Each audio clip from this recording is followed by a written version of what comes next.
Hi, my name is Sarah Pilling. I have always loved to spend time outside and at the beach. Spending so much time at the beach, I would often encounter injured wildlife in the sand, on the pier, or in the ocean. These injuries would always be caused by plastic left by humans. I would see birds with fishing wire in their beaks or turtles caught in plastic. These sights would be devastating. Over the last 5 years, I have discovered my fascination for sea life and marine sciences. I have become passionate about the conservation of the world and its oceans. I'm doing an internship at the Seymour Marine Discovery Center. I chose this internship because I wanted to learn more about the marine biology field. I had memories of visiting the Seymour Center when I was younger, and I was super excited to get to intern there. I hope to learn more about the world's oceans and the marine biology field.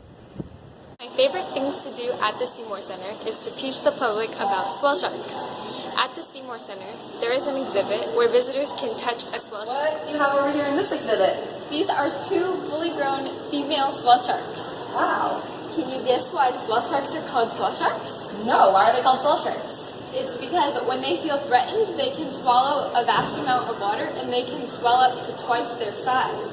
This comes in handy because they live in rocky crevices, so when they swell up, a predator wouldn't be able to get them out from between the rocks. Whoa, that's really interesting. If you want, you can touch one. Yeah, I want to touch a shark. Alright, so just use 2 fingers. Okay. And just touch it in the middle of the back, not too close to her head or her tail. Okay. Oh, that water's cold. Oh, wow. So different from front to back. It's really smooth this way and then rough the other way.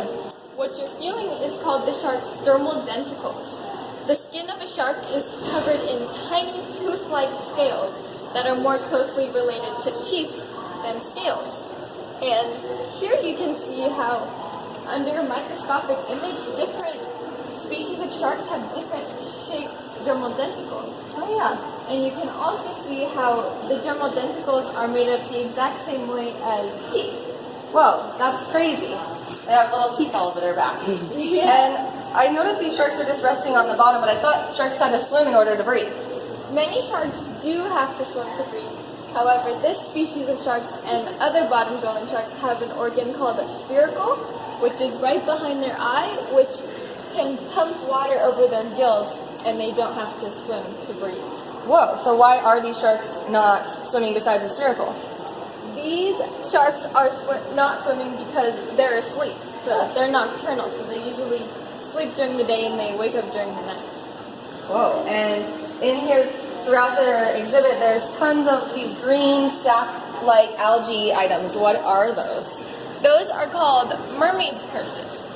They look like seaweed, but they're actually the swell shark eggs. They come out just like chicken eggs, whether they're fertilized or not. Crazy. Well, thanks, Sarah. Yeah, thank you for coming. Have a nice day. One thing that I did not expect about this internship was that there would be so many resources available to me. A skill that I did not expect to learn was to look up answers to questions from the resources that were available. I practiced this skill whenever anyone would have a question that I didn't know.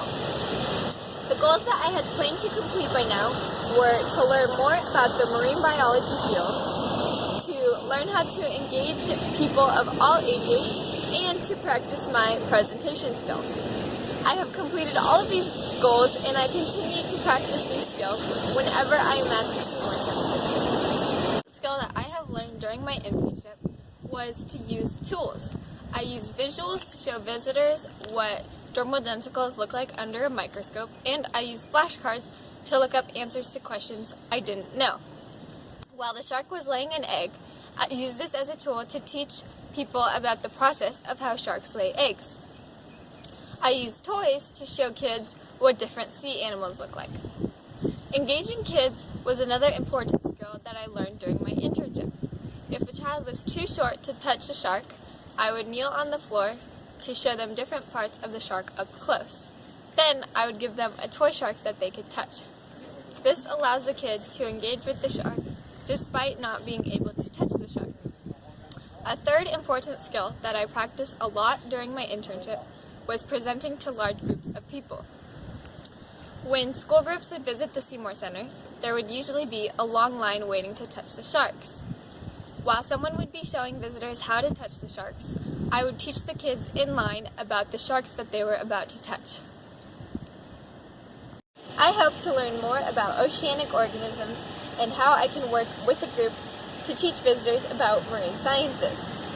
I would highly recommend this internship to anyone that is interested in wildlife, marine sciences, education, or conservation.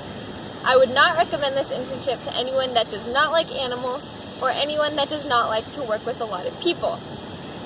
To anyone that is thinking about doing this internship, I would recommend to be open to doing new things and to be open to talking to other volunteers and visitors.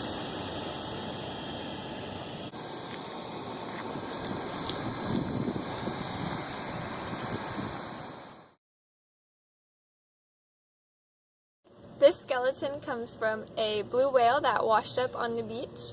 We call her Miss Blue. She is the Seymour Center mascot. She's on my Seymour Center uniform. Blue whales are the largest animals to ever exist on Earth. These are our elephant seal statues that kids love to climb on. And there is an elephant seal breeding colony just about 45 minutes north. Gray whale skeleton.